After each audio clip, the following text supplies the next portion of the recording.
The frontier of the implausible is no longer under guard.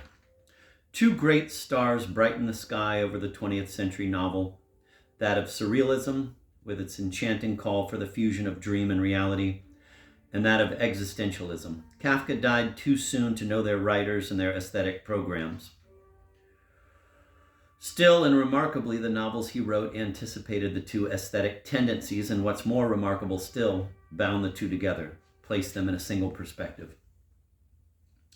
When Balzac or Flaubert or Proust wants to describe someone's behavior within a specific social milieu, any violation of plausibility is out of place, aesthetically inconsistent.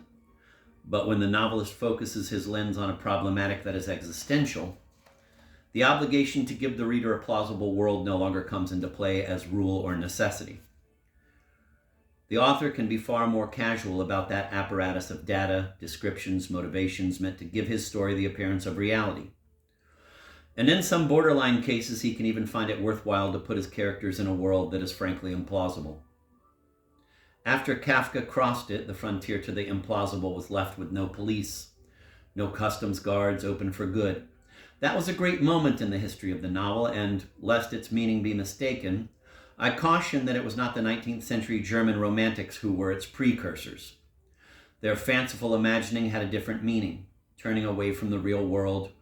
It was seeking after a different life. It had little to do with the art of the novel. Kafka was no romantic. Novalis, Tieck, Arnim, E.T.A. Hoffmann were not what he loved.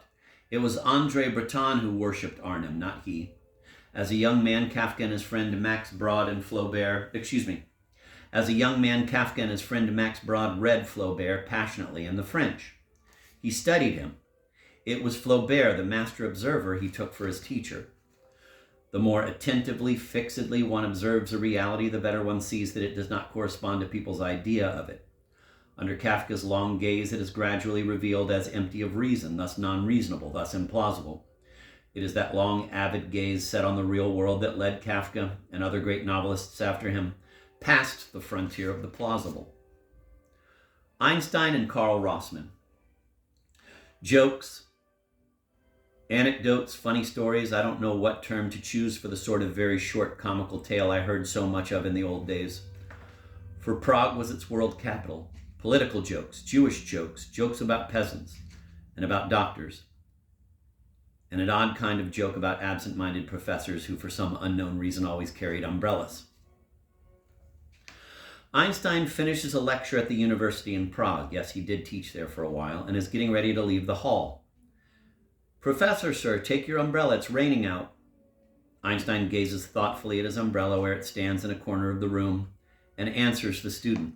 "You know, my good friend, I often forget my umbrella, so I have two of them. One is at the house.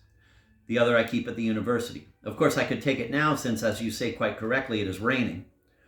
But then I would end up with two umbrellas at the house and none here." And with these words, he goes out into the rain. Kafka's America begins with that same motif, an umbrella that is cumbersome, a pest, forever getting misplaced. Karl Rossmann is lugging a heavy trunk through the crowd disembarking from an ocean liner at the port of New York.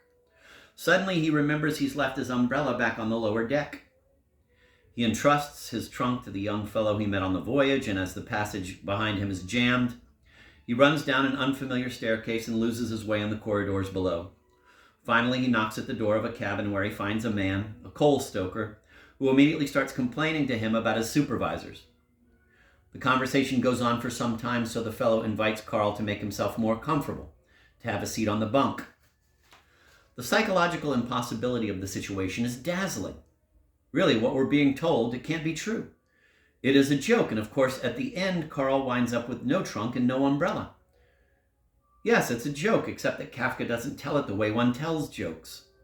He lays it out at length, in careful detail, describing every move such that it appears psychologically credible. Karl climbs awkwardly onto the bunk, laughing embarrassedly at his clumsiness. After listening to the stoker's long account of humiliations, he suddenly realizes with startled clarity that he ought to have, quote, "gone and got back his trunk instead of staying here giving advice," end of quote. Kafka pulls the mask of the plausible over the implausible, which gives this novel and all his novels and an inimitable magical charm.